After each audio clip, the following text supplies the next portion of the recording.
उसको आसान कर देता हूं कि लोग तुम्हें वोट क्यों नहीं दे रहे हैं। थोड़ी सुनने की हिम्मत रखना।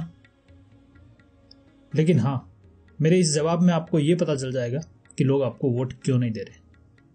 मैं एक एक करके सारे पॉइंट बताऊंगा कि आपको लोग वोट क्यों नहीं दे रहे। हज के लिए आप सब्सिडी देते थे, लेकिन अमरनाथ यात्रा के लिए आप टैक्स लगाते थे। गाय के स्लॉटर हाउस पे आप सब्सिडी देते थे, लेकिन गौशाला पे आप टैक्स लगाते थे। सुनते जाना सारे कारण। मुस्लिम लड़कियों को 50,000 रुपये शादी के लिए दिए जाते थे, लेकिन हिंदू गरीब लड़कियों को कुछ नहीं मिलता था। नवरात्रि में डीजे बैन होता था और नमाज के लिए लाउड स्पीकर अलाउ होता था। मस्जिदों में फ्री बिजली मिलती थी और मदरसा के लिए अलग से फंड मिलता था, लेकिन मंदिरों पे टैक्स लगता था। बांग्लादेश से आए हुए मुस्लिमों के लिए वोटर आईडी कार्ड भी बन जाता था, लेकिन पाकिस्तान से आए हुए हिंदुओं के लिए वोटर आईडी कार्ड नहीं। मुस्लिम लड़कियों को 30,000 की स्कॉलरशिप देते थे, लेकिन हिंदू लड़कियों को नहीं। अबू सलीम को वीआईपी जेल में रखा गया, जबकि साध्वी प्रज्ञा को टॉर्चर किया गया। क्यों? रमजान के समय 24 घंटे बिजली देते थे, लेकिन दीपावली के समय पावर कट। मस्जिद में इमाम के लिए भत्ता दिया जाता था, लेकिन मंदिर में पुजारी के लिए नहीं। मैं ये नहीं बोल रहा हूं कि मुस्लिमों के लिए क्यों, मैं ये बोल रहा हूं कि हिंदुओं के लिए क्यों नहीं।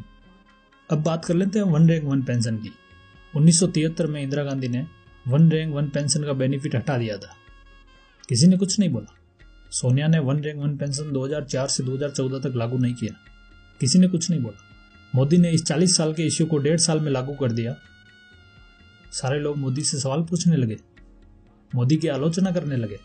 इसीलिए लोग आपको वोट नहीं देते, और ना मुझे उम्मीद है कि आने वाले टाइम में आपको वोट दिया जाएगा। जितने डिजिट में भारतीयों के मोबाइल नंबर होते हैं, उससे ज़्यादा डिजिट में तो आप घोटाले करते थे। फिर भी आपको कारण ढूंढने पड़ रहे हैं कि आपको लोग वोट क्यों नहीं दे रहे हैं। मैं बता रहा हूँ सारे कारण, गिनते जाओ।